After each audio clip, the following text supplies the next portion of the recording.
Good evening, everyone. Welcome. Thank you for coming out this night.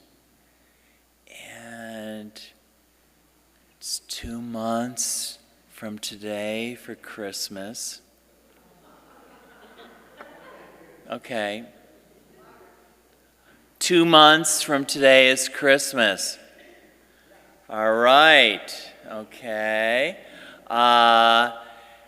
And anyways, in the season of October and Halloween, I don't know if any of you noticed, there was a bat flying right in the church tonight.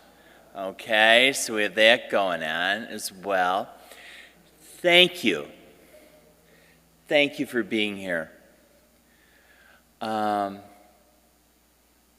very grateful to each and every one of you for your presence and your stewardship. We are blessed here at the Church of the Transfiguration and at the Church of St. Catherine of Siena with such great individuals who love their faith community and are dedicated to it. So this evening we're coming together to follow up a little fellowship, and most of our staff is here, I believe. So I have a great staff. We have a great staff among us that want to serve and be vital for the glory of the God's kingdom. So we're going to go forth, share some vital news, good news, and I hope all of you will have your thoughts addressed and your questions will be answered. And I'm going to turn over right now to my dear introductions. So we got Denise, who's our finance director, and John Hurley, who's the finance director down the street. And Rich, who's our parish pastoral council chair, and Yvonne, who's from St. Catherine's, could not be here this evening. So I invite all of them to come up and whatever they want to do to lead us off in our conversation. Okay?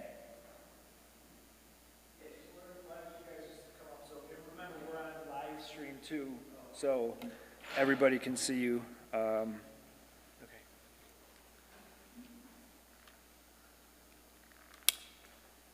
So Denise, I'll let you introduce everybody. If you want to just step up to the All right. So again, I'm Rich DeMarco, head of the parish council at Transfiguration, and everyone who is part of the council, if they could stand up. I know Rebecca's not here. She's the vice chair. Oh, you can't hear me? Okay, sorry. Again, I'm Rich DeMarco, the chairman of the parish council, and anyone else who's on the council, if you could stand up. Oh, we got Devin, okay, Linda, Martha, and well, I don't have the whole list with me right now, but you know, we meet once a month and we go over, and I welcome any comments. You can email me or see me at church, and I welcome any feedback to any of the members. You can come out, and we represent you guys, so we want to you know, hear your concerns. And I'm also heading up the CMA you know, revitalization this year, so I'd love to hear any comments about that if you have any concerns, but we're trying to you know, meet our goal this year. Thank you. Hi, I'm Denise Nunziato, the chairperson for the Finance Council. Oh. My name's Denise Nunziato. I'm the chairperson of the Finance Council, and if we could have Finance Council members stand. John Connolly is a member, Dave Pritchard, Lisa Morris, and the rest are not here. Also, could John Hurley, could you come up? So people put a name to your face. John Hurley is our the Finance Council Chair for St. Catherine's.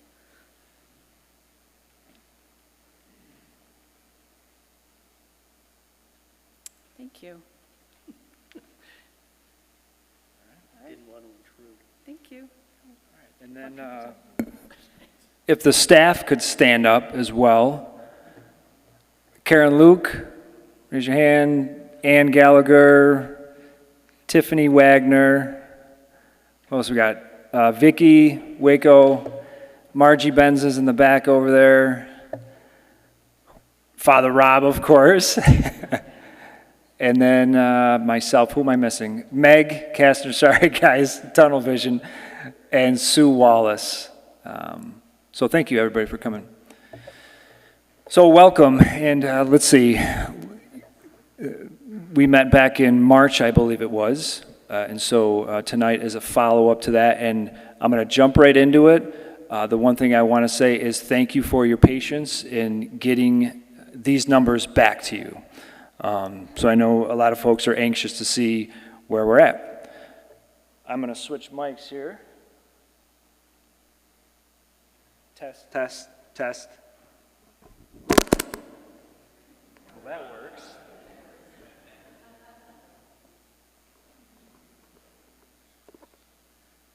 Test, test. I'm going to stick with this.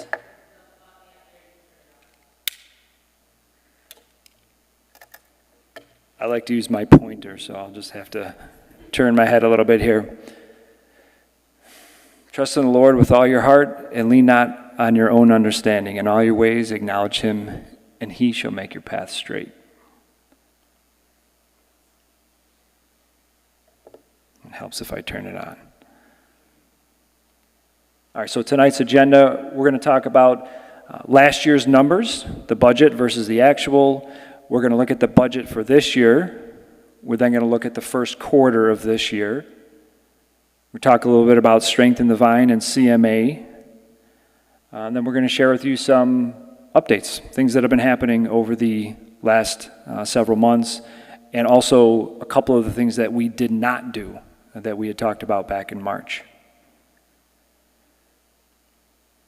So as I put these numbers together, I had to balance transparency versus how many numbers I put in a PowerPoint slide that's up on a wall and far from you.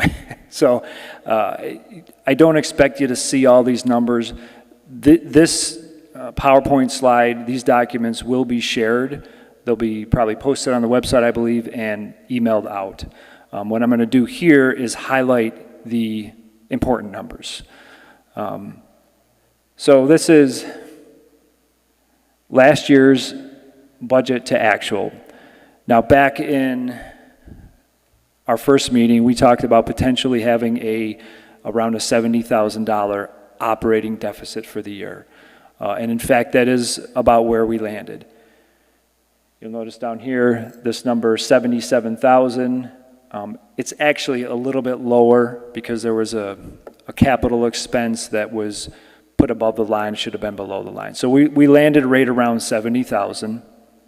If we were to make some adjustments for things like perpetual charity grants and a youth fund, the number goes a little bit lower to just over 51,000. The way that we recognize income is all recognized when we receive it. So what happened years ago is we received some money, it was put into accounts, which we've talked about. As we use that money, however, it's not recognized in revenue in that year. So that's why we make that adjustment, is all that is. The question then is, well, why? Why did we land in that much of a deficit? And I really just want to point out a couple numbers here. The first is this one in the top. We were close to $64,000 below in offerings for what was budgeted. And then the expense is salaries here. You know, we talked about if if we ever had to reduce expenses, how do you do that? Well, salaries and benefits, that's the one thing we have the most control over. And they were higher than budget. There were some mandated increases, there were some personnel changes, and things like that.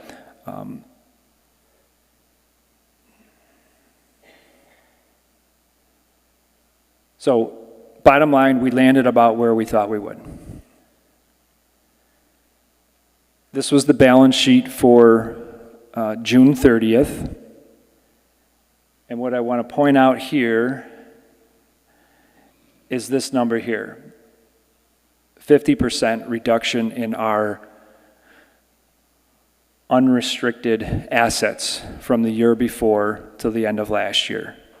And that had to do with the channeling injunction, the bankruptcy settlement. That's why that number decreased so significantly. Otherwise, if you look at the very bottom, our total net assets only decreased by about 13%, right? So if you took unrestricted assets, add that to your restricted assets, you take away your liabilities, basically that's the snapshot of, okay, how much money do we have, right? Our net assets. How much money do we have? And from the end of June 22 to the end of June 30th, the total amount decreased by 13%. And that was a combination of a large payment going out and us also receiving a large donation. Okay? So, we move to this year. The good news is we balanced the budget. And what I've done now is I've got 3 columns here. This first column is the actual numbers from 2 years ago. The middle column is the actual numbers from this past year. And the third column is the budget for the current year. I lined up the 3 so we had a little bit of history, and when we look at the budget, we say, how did we come to those numbers? And our approach for coming to these numbers was multifaceted. We looked at 10-year history, we looked at the last 2 or 3 years, we did some zero-based budgeting in some cases, which simply means starting from scratch. So again, let's look at the yellow numbers. 2 years ago, our actual revenue, our actual regular collections was $971,000. Last year it was $902,000.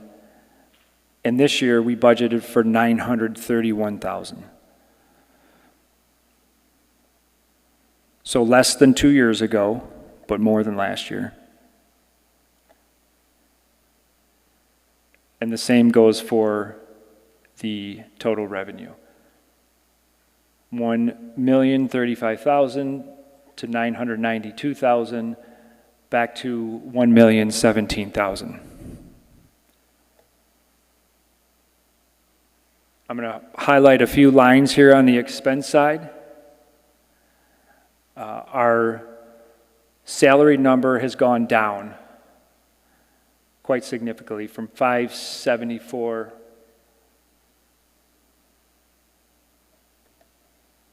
to 360. I'm sorry, that number's jumping at me. That seems a little too high. I apologize. I just realized that I must have done something in my calculations. I will follow up with that. But I can tell you that the salary number did go down quite significantly. And that's the other reason, that's the other way, another big way in which we got to a balanced budget. And the reason is because we're sharing more staff with St. Catherine's, essentially. There were some other numbers that actually went up quite a bit. Our insurance rose by almost 18%. That's the insurance, we're a self-insured organization with the diocese, so our premium increased by 18%.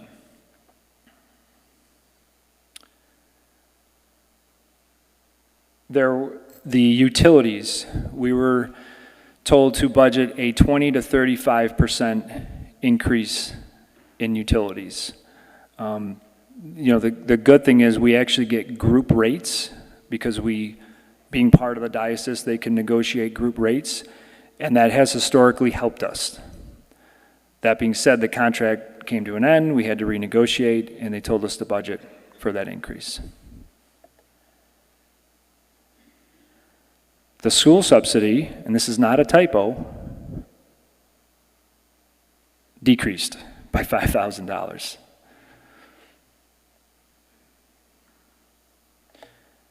Bottom line for the budget, we budgeted a close to $5,000 surplus, which would then, right, if we have a surplus, that just gets moved into savings, right? If we were to account for the money that would come in from our restricted accounts to get to our adjusted bottom line, it'd be close to $30,000. Right, again, that's expenses we're making. Perpetual charity, for example, we make grants to organizations. That's an expense.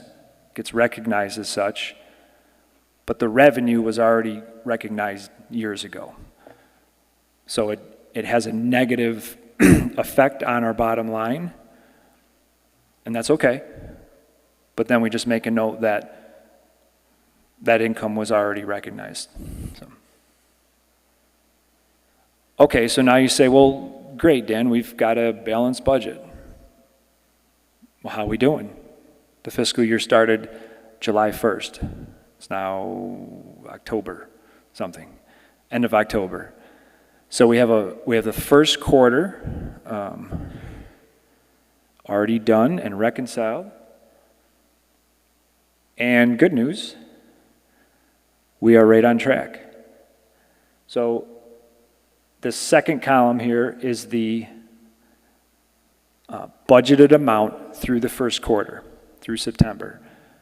We had a budgeted amount of minus 14,000. Why negative, you ask? Well, because we make large quarterly payments to the diocese, the school subsidy, the insurance, and there's a couple other things. But those are large payments that go out 4 times a year. So if you're to look at every month over the course of 12 months, you're going to see this in our bottom line. So by the end of September, we anticipated a deficit of 14,000. That's okay. And our deficit is in fact 15,000. Difference of $676. That's pretty good. If you think about revenue, it's seasonal. So when we created the budget, what we did is we took Christmas, so we know when that is, and Easter. We reflected that in the budget. And then we took the balance of regular offerings and we did a 12-month average. But we know that November and December, giving generally goes up because of QCDs, or qualified charitable donations, or RMDs as you might know them, required minimum distributions. People give oftentimes once a year. Bottom line, we generally get more giving at the end of the calendar year. So if you factor that in, this number up here that shows we're $9,000 below budget in offerings, I suspect that by the end of December or January, that will no longer be a negative number. That should be a positive number. The other numbers I highlighted here, social events, you'll see a $5,000 surplus up here, and social events on the bottom, you'll see a $5,000 deficit. Just add those two together. That was for the anniversary party. So we brought money in, we spent it. That was a wash. I also highlighted salaries, and then down here, services and outsourcing. So we have several employees that are technically contractual employees. It's something that the diocese has set up. They're employees of the church, but they're hired and paid through an organization called Talent Edge, which is it's part of the Rochester Chamber of Commerce. And it was simply a matter of some people were budgeted up here, and instead they were paid down here, or vice versa. So those numbers almost wash each other out. And then we've spent a little bit more for salaries, and that's mostly just because we've had some needs that we've had to fill with some of our part-time employees. So, but I'm not concerned about that number. But we are keeping a close eye on salaries.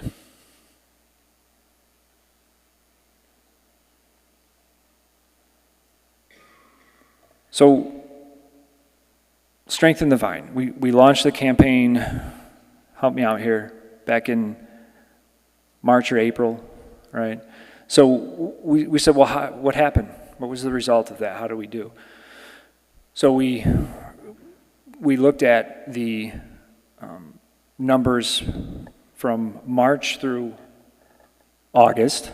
So we wanted to get a 6-month look, and we compared this past 6 months to the prior year 6 months. And what we found was there wasn't a big difference. Now this was just with regular offerings. It didn't look at gifts and donations or anything like that. But you'll see that the total contributions went up by a few $1,000s. The number of transactions, which was, let's say you give weekly. So in a month, that's 4 transactions, right? So we totaled up every single transaction during that time period, and it actually went down, which isn't necessarily a bad thing. That could be people switching from weekly to monthly. But the total number of givers did go down ever so slightly. And then we just took well, what's the average gift? And that rose just a little bit. So what does that tell us? I mean, unfortunately, not a whole lot. I think the overall effect is kind of a wash. I know that there are people that responded and gave more. Many of you whom are probably sitting in this room tonight or watching online. So thank you. But we've also had, some people have passed away, for example. Some people have moved. Maybe people have left the church for whatever reason. So the net effect is about a wash, basically. Now, could we have done more? Well, yeah, we did a lot in the beginning with communicating, and then we didn't do much. But I think we will continue to do that as we go, and then just if you haven't shared stuff with people, do that, right? So we can all promote it.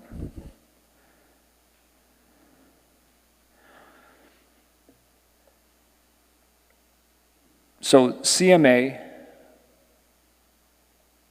this is actually good news. We're ahead of where we were last year. At this time last year, we had 53,000 pledged. As of right now, we've got 72,000 pledged. You'll notice that we had 107 donors last year at this time. We've got 115 donors. So if you do the math, what that's saying is, there's a handful more donors, but the donors that have given are giving more. The other good news is that our goal actually went down for looks like the second year in a row, from 199 to 186. So our goal has gone down by 13%. We're 39% of the way as compared to 27%. So that's great. That's great news. So thank you, everybody. And I want to thank Bob Leonard and Rich DeMarco, who have stepped up to lead some of the CMA efforts. So thank you guys.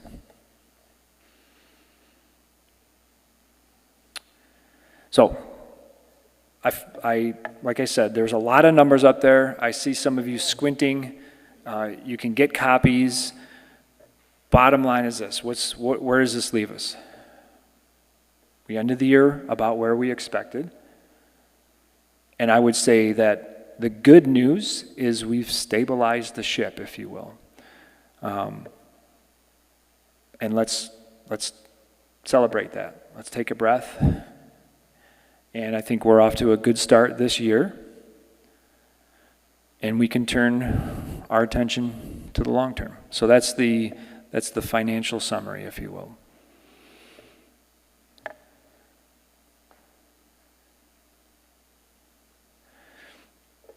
As I said, I thank you for your patience, because it was pretty silent for a while there in terms of financial updates. We're in a pretty good spot now. So the plan going forward, you may have noticed in the bulletin recently that you started seeing numbers in there again. They are revenue numbers only. Probably in another 2 or 3 weeks or in the next cycle, you'll start seeing the bottom line numbers as well. So people will get an idea of, okay, where are we at giving-wise and revenue-wise and expense-wise? And what's our bottom line? Right? Because if we look at just the revenue, we're only looking at half the picture. If our giving is way under budget, but so is our spending, well, you might say, well, okay, that's not necessarily a bad thing. We don't want to end the year spending more than we bring in, right? So we will be adding those numbers to the bulletin. They will be updated on a monthly basis for a couple of reasons. One is time, and we just don't have the bandwidth to update things on a weekly basis. But also, back in the 20 years ago, I think people gave on a weekly basis, and now a lot more people are giving monthly, quarterly, yearly.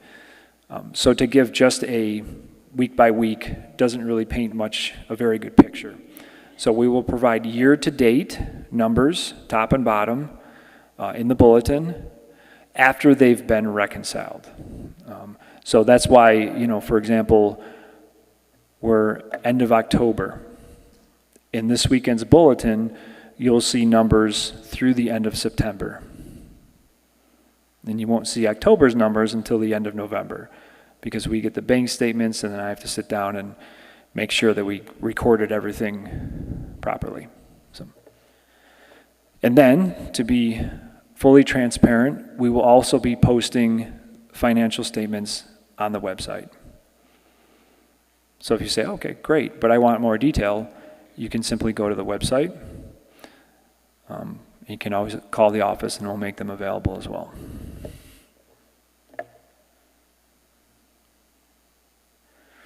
So there's a couple things that we didn't do. When we talked at the last meeting, we talked about making phone calls.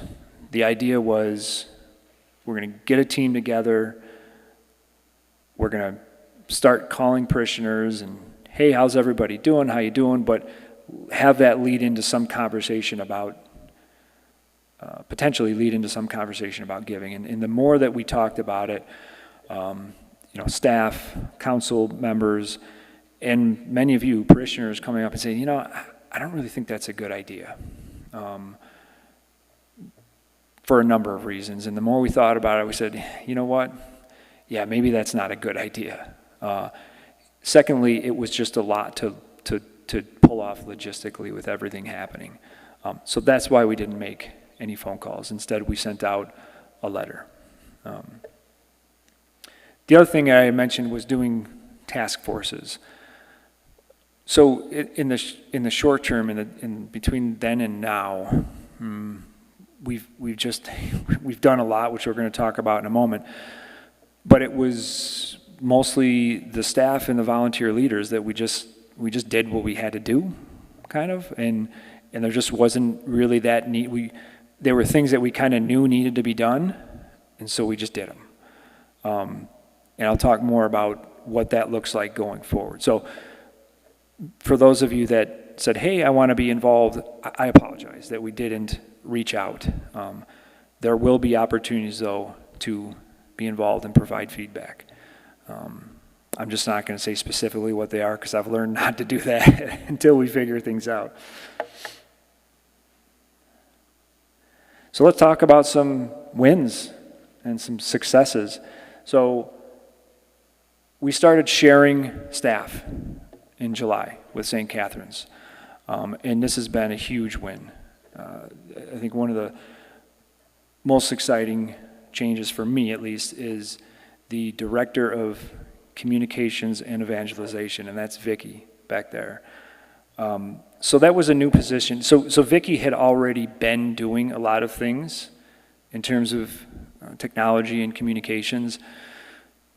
And then, you know, I've said this before, so I'll apologize if I'm repeating, but everybody here has a different role, right? Pastoral role, finance, faith formation, but we've never had anybody that's just focused on communications. And yet, especially nowadays, that's really important, right? With so many changes, with COVID, with cell phones and all these different things, to leave each person to try and do communications, it becomes a really difficult task. And then we often end up just not doing a very job of communicating. So that's why we created this position.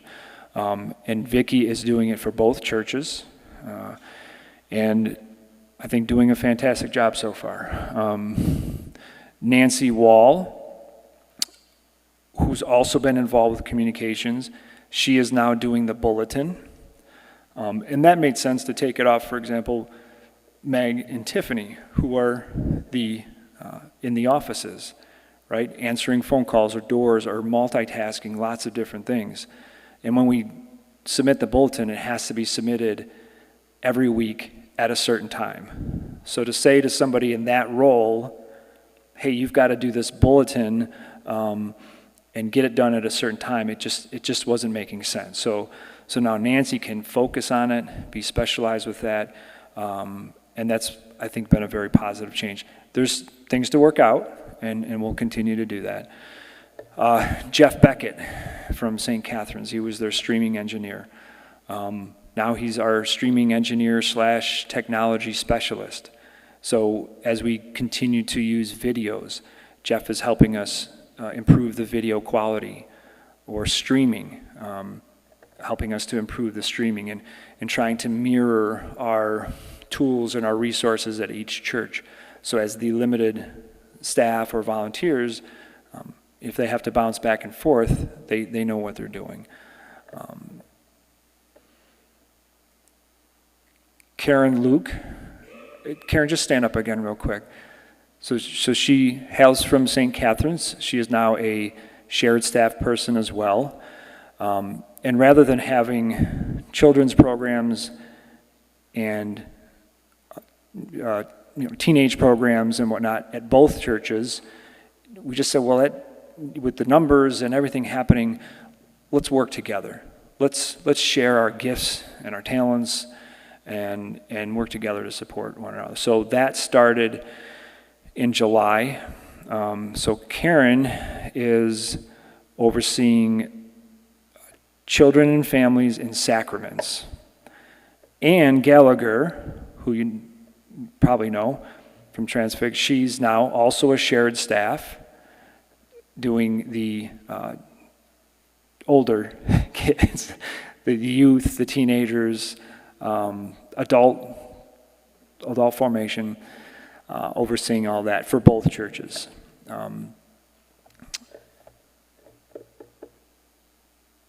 So that's been a big change that we've been working on, and I think has gone very well. Do any of you want to make any comments? I'm putting you on the spot here. Wait, sounds good. Sounds good. And just some things like creating an org chart. Seems silly, right? But just so we can see, okay, what's the flow of communication and who owns these programs and what are some of the ministries that got shuttered during COVID? What do we do with those? Are we going to bring them back? And if not, how do we honor those folks? So that's an activity. Those are some of the types of activities we've done. Going through job descriptions, right? People need to know what's expected of them to do their job well. So we've been going through that. I've still got a few more to do. And we started joint staff meetings in September. And, imagine your Father Rob going from one church to the other and having two staff. It's very difficult. So we've started meeting together because even though I'm finance and we have, discipleship or faith formation folks, it's all still related. It all still comes back to the liturgy and masses and things like that. So that's been, I think, a really important change that has been very helpful to all of us. Some other things here. So we had a fantastic 40th anniversary party. Hopefully most of you were able to make it. Props to Margie and Sue and everyone else who helped out with that. The men started the Kentucky trip back up again this year. So thanks to Rob Kazaritz and Ben Cutter for spearheading that. We had, from what I hear, an amazing women's retreat this past weekend. So again, thank you to everybody that put that together and pulled that off. And some of these things you might say, well, these aren't strength in the vine. These are just, ministries that we've always done, which is true. But some of them we're bringing back and we're bolstering and whatnot. So social events, that's another thing that we're going to continue to do more of this. With COVID, we unfortunately couldn't do much of that, and people miss fellowship. So in September, we kicked off the year with a food truck. I don't know if I'd call it a rodeo. There was only 2 trucks, but we had a really good turnout. We brought them enough business that we didn't have to chip in any extra because I never got a bill, and it was great food. And then we came in here for a really nice service afterwards. So thank you for the music team and to Sue and your folks on music, and to everybody that helped pull that off. We had a pet blessing for both churches held down at St. Catherine's a month ago, I believe it was. A really nice prayer service last night. And it's a Nancy Wall there, if you can see, and her dog. And this was the food truck rodeo. The food truck's back here. Everybody lined up. We had, at least 200 people, I think, showed up for that. So now I'm going to turn it over to you ladies to talk a little bit about this. So why don't one of you come up? This is the faith formation. So I think we're doing pretty good on time. So if you want to take five minutes to talk about some wins in your area, that'd be great.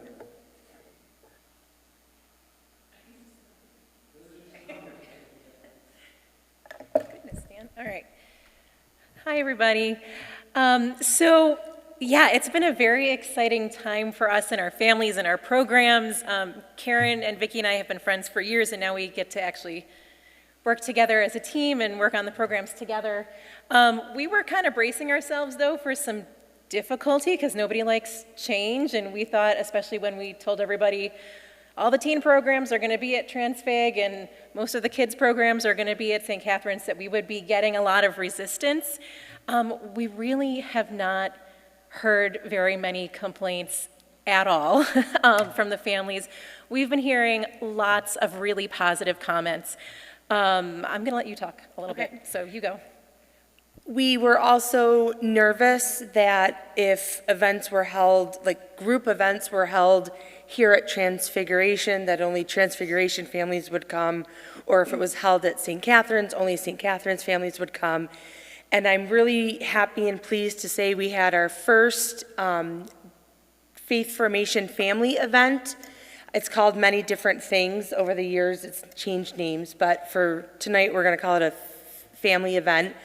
And we had over, I think, maybe 25 families and probably about 100 kids that came and participated in our family event on Sunday. So it was really great to see the camaraderie, and really a lot of the families know each other from school, from sporting events, or even now with the cross-pollination that we call it, coming between the different masses on Saturdays and Sundays between the two parishes. Yeah, and just wanted to highlight too, one of the things we're excited about seeing is that I think we've had about 25 new families come to either Transfiguration or St. Catherine's to join our formation programs, to join our teen programs, our kids programs, sacramental prep programs. They're referring their friends. I had another one just today, ask if it was too late to join confirmation class. It's to the point where our numbers are almost so big that we're like scrambling for volunteers in space and time. So it's very exciting for us right now. And you know, the new families who are coming, it's interesting because they don't seem to really care which parish it is they're registering. They just want to be part of the whole picture, right? So pretty much now we're seeing like, if they're coming from St. Louis, they more register here, and if they're more from like Victor area, they might register at St. Catherine's, but they're moving back and forth for Mass, they're moving back and forth for programs, and we just seem to be getting a lot of positive feedback. So yeah, and then you can look at the numbers for yourself. Yeah, it's been a lot of fun because, I mean, before our numbers seemed low for each individual parish, but then when you look at it between the two parishes, we have 72 families and 125 kids. And that's between both our home program and our in-person. And really, I want to say the in-person that are being held at St. Catherine's, a lot are Transfiguration families who want to do the in-person, and they're coming. And then also we have a lot of St. Catherine's families that are opting for the home program, which has been a tradition here at Transfiguration. So the numbers are growing, and it's really fun to see how much they're growing between both of the parishes. So, anything else do you want us to say, Dan? We're done. Okay.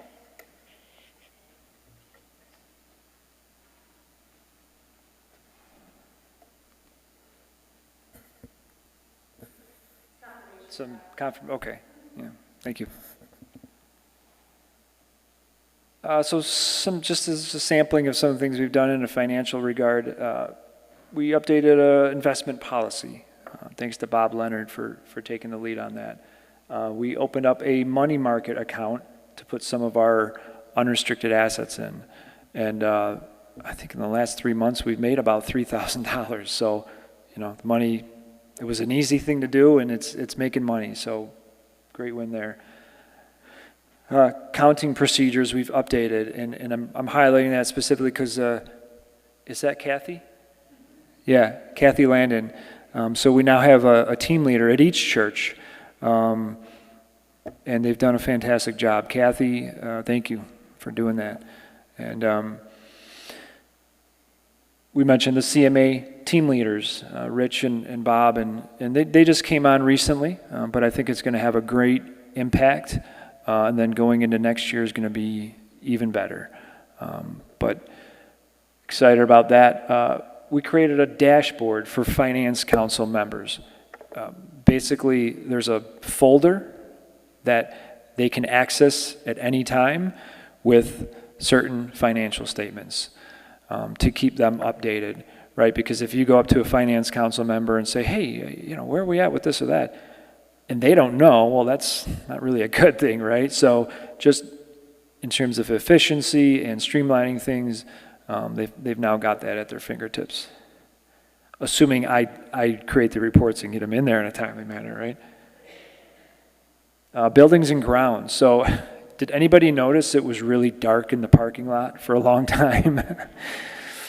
Rich, stand up. Can you stand up, please? Thank you, Rich. And Bob Leonard as well. These two gentlemen, and Bob Marmot on staff as well. But these two guys, Bob Leonard, really, we talked about parking lot lights a long time ago, 8 months ago.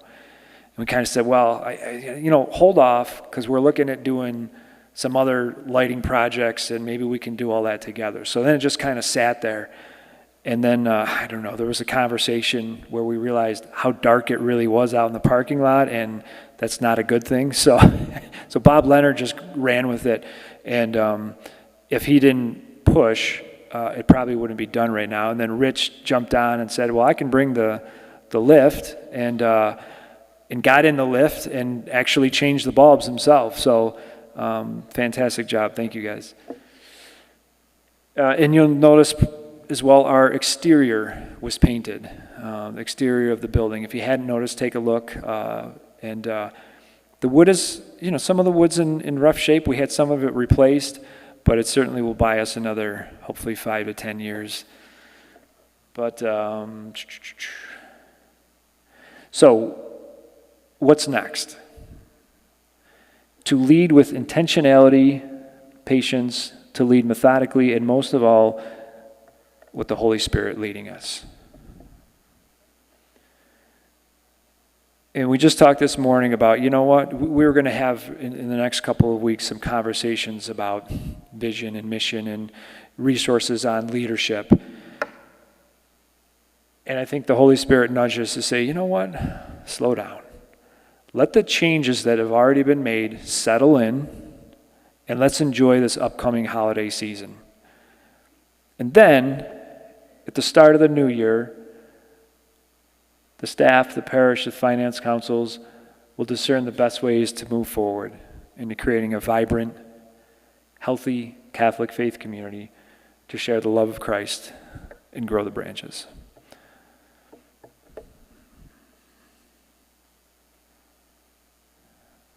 Bob, are you here? No. So, it's very funny that the bat is around.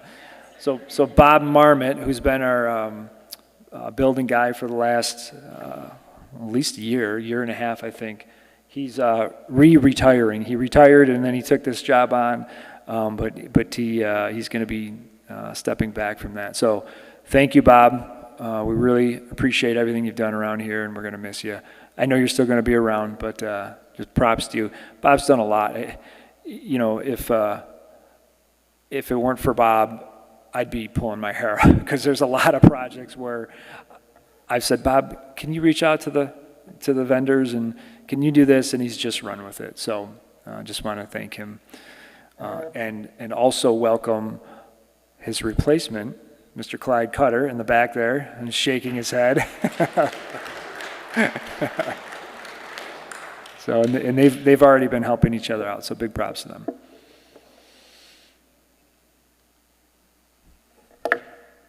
No questions? Good. Yes.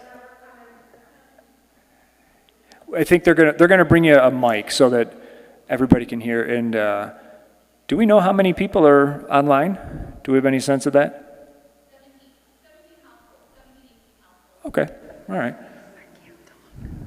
you want to ask me? Yes. Could you remind us what restricted and unrestricted? Can you remind us of the difference between restricted and unrestricted funds? Sure. And I'm going to go back to the balance sheet for that. The difference between restricted and unrestricted funds.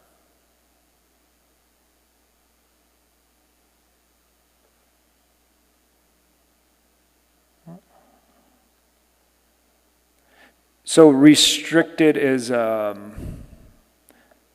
when a donor gives a gift and says, I want it to be used for X.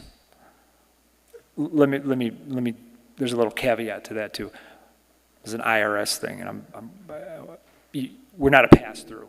So and this goes for any nonprofit. People can't just say, hey, I want to give you $1,000 and I want you to use it for this. That's not how it works, right? And that's not what I'm suggesting here. But like, if we say, hey, we're going to have a building campaign for a new roof or whatever, and we raise $100,000, and people gave that money with the intention of it going to the roof or the facility fund in general, that's restricted for the facility fund. And that's what you'll see up here, or not see. So there's several restricted accounts, the Kentucky Mission Fund, right? That was money that was raised specifically for the Kentucky trips. And the balance as of today is about $2,000. We have a youth fund that was a gift from a parishioner over the last couple of years. A portion of that she wanted put towards youth activities. So we've set that aside in a separate investment fund at Fidelity for the moment, because it's gaining very good interest, but that is restricted to youth activities.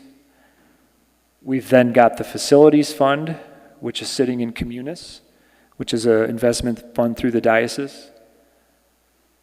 We've got the perpetual charity fund, which is money that was raised, help me out here, 5-10 years ago. And that money sits in another investment account, and each year we use basically the interest or dividends to make grants. Margie, can you just shout out last year, who are some of the organizations we gave to?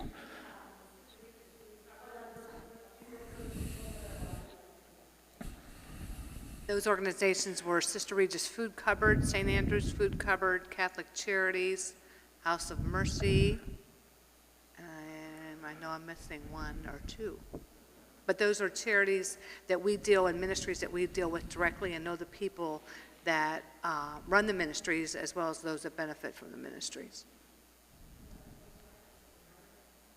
The Margaret Home was another one, yes, thank you. And Lisa, did we do Rochester Hope this year? I think we did Rochester Hope as well. Yes, and normally, just because of COVID, quite frankly, the process had changed just very briefly and temporarily because we would get grant applications in, but that did not allow us to do that this time. So they did apply for the grants. We contacted them, and they all were very beneficial to get those funds and also appreciative.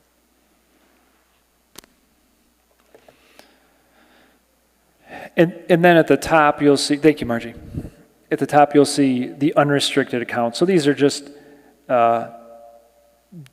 different bank accounts, if you will, right? We've got a checking account, a savings account. The stable patrimony is the large investment account that's held at Communis. But all those things combined are unrestricted assets. Did that answer your question?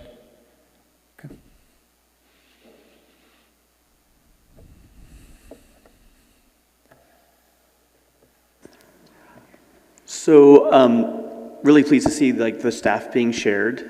Actually, also really pleased to see you didn't list anybody being let go. But does that mean that since our expenses for staff went down, St. Catherine's expenses for staff went up? And could you give a one-sentence summary of St. Catherine's finances, since now we're kind of sharing things that's kind of relevant as well? Sure. Can you repeat the very first part of that? Oh, just with the staff, our staff expenses went down because we're sharing. Yeah, okay. Does that mean St. Catherine's staff expenses went up? Okay. I'm looking for John. He had to leave. He had to leave. Okay, John Hurley. He did say he would have to leave early. So yes, our expenses went down. So St. Catherine's, it was, yes, so a couple of positions were eliminated there. And then some, we looked strategically, right, because we're working together now. What's the best way to move forward? The net result was that some of the shared staff were now shared between both. So yes, essentially, yes, some of the cost went to St. Catherine's. But those people are also working at St. Catherine's to bolster those programs as well, the faith, the faith formation programs.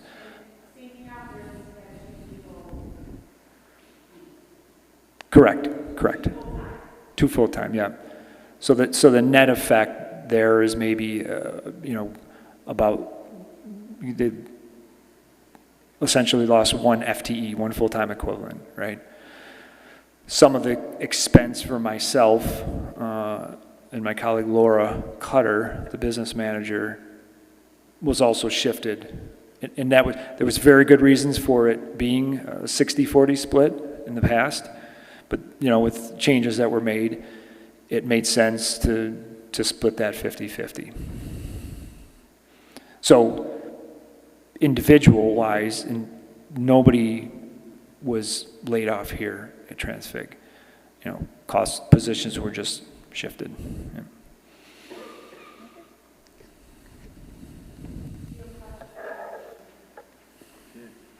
Has there been any talk at the diocesan level of, has there been any talk at the diocesan level of selling some of our very worthwhile, valuable assets to help the parishes? Sure, she's asking if there's been any talk at the diocesan level about selling any of their assets to help the parishes. All I know is there was some talk about, I believe some talk of maybe mortgaging the facility on Buffalo Road, but other than that, I really don't know.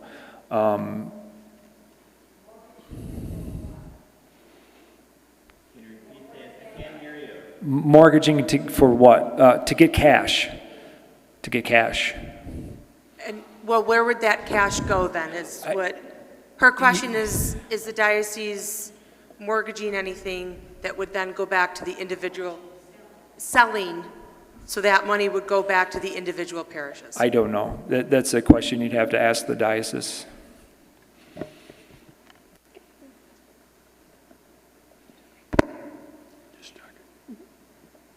Any other questions? Yeah. Yes, you mentioned the CMA account. As I recall, the CMA budget is established by the diocese. Correct. If contributions from the parishioners fall short, then the parish has to make up the difference? Correct. And how large has that sum been the last couple of years?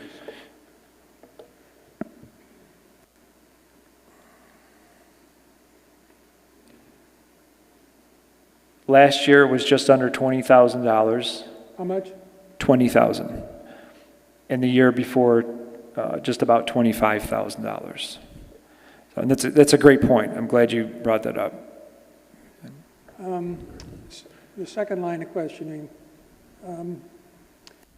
the settlement with the diocese, or the diocese settlement of the lawsuit, what is the status of that in terms of the parish contribution? Unfortunately, all I know, so we had a finance director meeting back in September. Basically, what we were told is there was a deal that had been put forth by the diocese. There was another deal that had been put forth by an insurance company. The judge needed to look at them both, and that's about as much as they told us. Lisa Passero, the CFO, said, best case we could be looking at emerging from bankruptcy in December. Best case, but I'm not going to hold my breath on that. Unfortunately, that's all I know. So we won't know until roughly December and what the parish contribution will be? Well, we've already made the parish contribution. That was $396,000. That was, the check was delivered in, I want to say May. Every church, this is per the judge, it's my understanding, the judge wanted essentially to know that the funds were there. So all the churches were required to put that money into an account that is being held by or overseen by the attorneys. So that's what happened. Everybody took their checks, and we're waiting for the judge to make a decision. Thank you.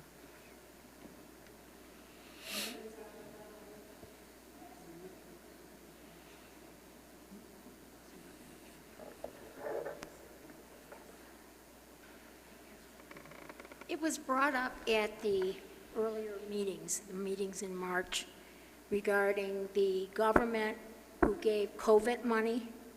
Okay, and then since then, there has been a lot of advertisements about the refund, or if you had so many employees who were employed during the COVID time frame, and it was brought up, and you were going to investigate it and find out, because a couple of the people attending, I know the St. Catherine meeting, basically said they had applied for it themselves and had been granted money.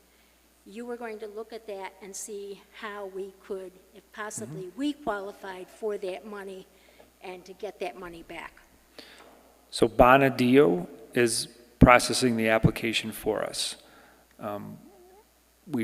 Every church in the diocese, if they want to apply for funds, is using Bonadio.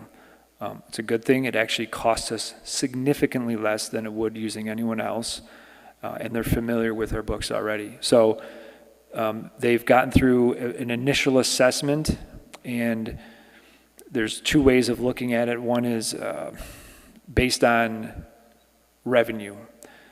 If your revenue went down by a certain amount, you would qualify. And I'm getting confused with the two churches. One of them, I think both essentially was in some quarters they qualified and some they didn't. But either way, in both cases, we're going to do the second approach, which is disruption of services. So we have to gather all sorts of data and information as to all of these services that were interrupted during this particular time period. And that is on my to-do list. We have until April. So.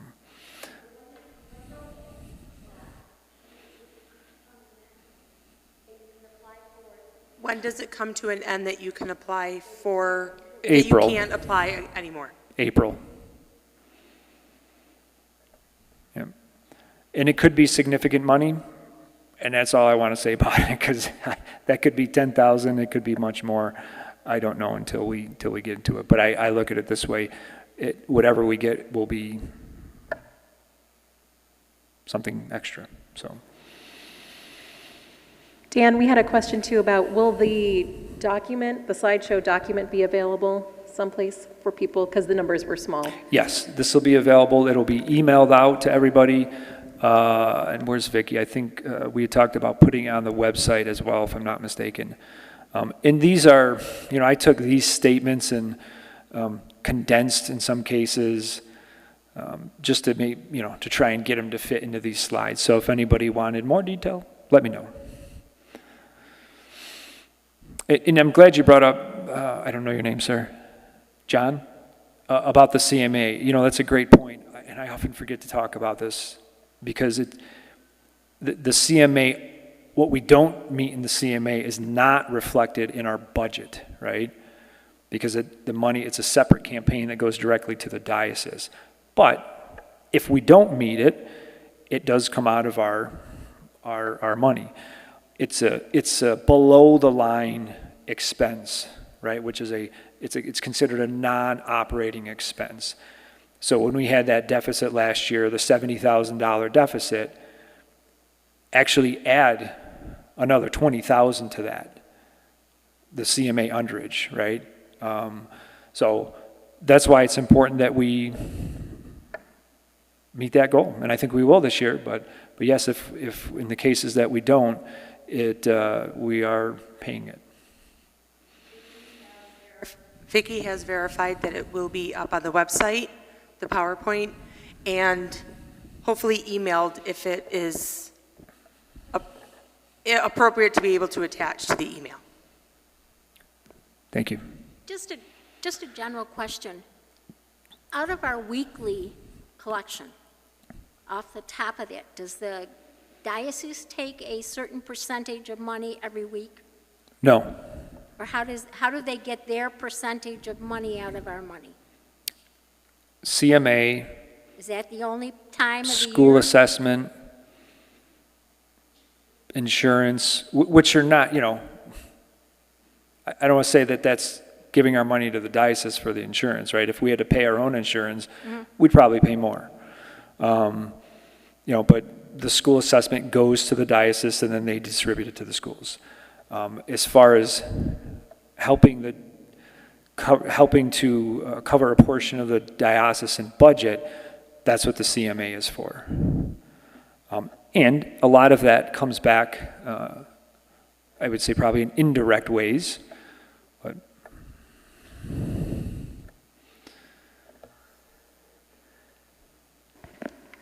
I just wondered, do we have a savings account?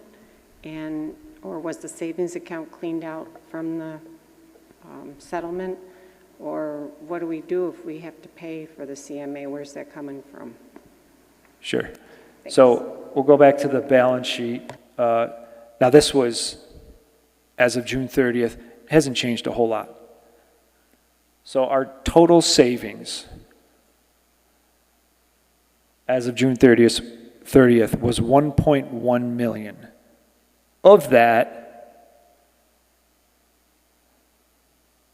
close to 700,000 was restricted, right? So the balance, the 475,000 was unrestricted. So that, if you think about like in your home, well, what do I have in savings, right? That's how I'd think of it. That 475,000 is our savings. And so when if there's a CMA underage, and I don't think there will be this year, but when that happens, it comes out of our unrestricted money. Now that could be physically sitting in a checking account, could be physically sitting in a savings account. To me, that's all the same. If our checking account gets a little low, we pull in money from the savings account. The way to think of it is unrestricted assets.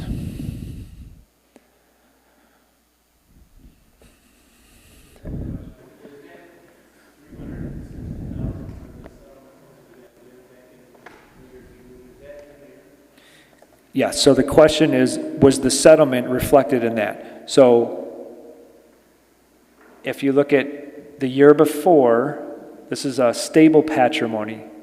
This is our unrestricted savings that sits in Communis. The year before was 707,000. And then you'll notice it dropped to 369,000. In the market probably went down, or maybe went up in between those time periods, but it was the net effect of that $396,000 coming out and then whatever the market did. So.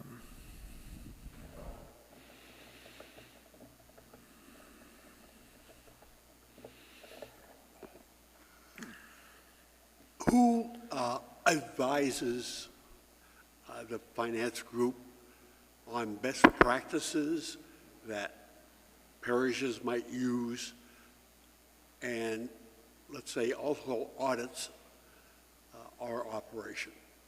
Sure, that's a great question. So, I think the Finance Council itself is that, in many ways, is that body, right? They're comprised of people that have a wealth of knowledge and experience in all things financial. For example, we talked about revising the investment policy, and it was really Bob Leonard that took the lead on that and drafted it. Kuhn Gorman is also, that's his profession. And so the two of them and Denise, our finance chair, really got together and worked on that. So, another resource is myself, the finance directors. I'm not a market guy. I'm really more of an operations guy and a, money strategy and accounting and things like that. But I also get, support from, the diocese training or the people above me. And we actually invited Lisa Passero to a finance council meeting. Lisa's the CFO of the diocese, to ask her questions about our investment funds, the Communis funds, and what we can and can't do, or I shouldn't even say it that way, but what are some best practices? And I feel free to chime in, but I think that was really helpful. Anything you guys want to add, Denise or John, or?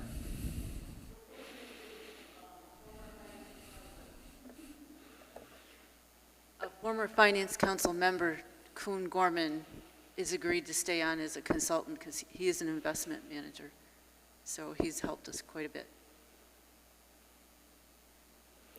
Yeah, and Mike Goonin, one of our lay trustees, is the former CFO of University of Rochester Medicine, right? The hospital side of it. I know John Conley, you run, what's the name of it? Where you work? The health center. Maybe I misunderstood.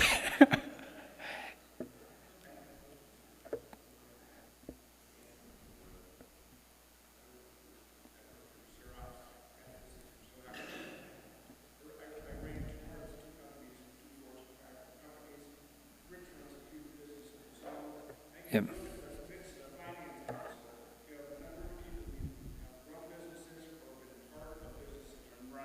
Sections of those businesses. The Finance Council is made up of people who have run either operations, human resources, sales, marketing. Of the different boards I've been on, it's a very competent and rich mix, and it really benefits the parish because there's a lot of different perspectives and people get involved. It's not people showing up at the meeting and just all nodding their heads. A lot of knowledge is shared, and I think the number that you see there, it's not just this finance council. This finance council at this parish for a number of years has left us in a position that even though we've had to write a large check in order to put this issue behind us, we are still in very healthy shape and in a position to grow this parish. And that's because we've got good people with a lot of responsibility and a tremendous amount of real-world experience giving their time to help us get to where we have to go. Amen. Amen. Thank you. You asked about the audit as well, too. Bonadio performs our audit every 3 years. And in fact, we'll be getting ours done in about a month.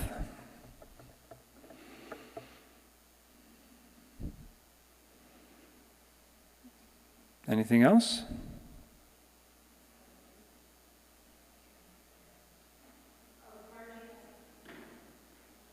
What I want to say is that this has been quite the year, as you can imagine, and Dan just celebrated his first anniversary with us.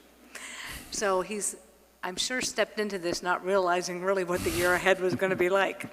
So just from a staff point of view, and I know from a parishioner point of view, we've really appreciated the hard work and effort because some things have not been easy days. And I'm hoping, as Dan says, on the latter part of the bankruptcy, we're looking very healthy. We're hopeful for everyone to be part of strengthening the vine. But Dan, I do want to thank you for everything you've done because you've really done a lovely job.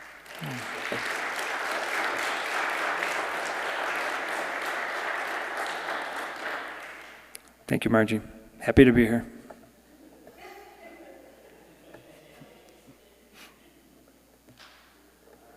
All right. And you know what? Shout out to all the staff as well.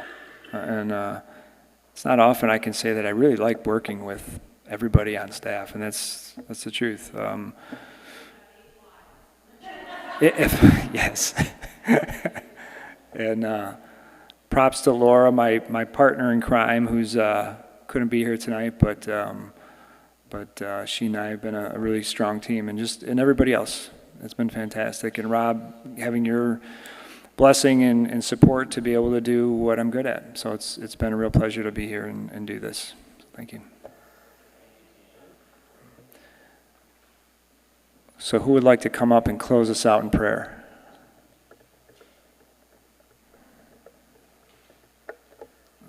All right. All right. I guess that's me. So let's pray. Lord, we thank you. That's okay. Lord, we thank you for everything you've done from the cross up until today. And help us to be at peace with who you are, what you do, and to put all of this into your hands, Lord. I pray that we have a peaceful and restful season, and that we feel refreshed and rejuvenated to continue the mission of your church here at Transfiguration and St. Catherine. And also want to just lift up this world, Lord, for all the things happening overseas in all places, Lord, and even here in our own communities. May your spirit of peace and understanding rest upon everyone. In Jesus' name, amen. Good night.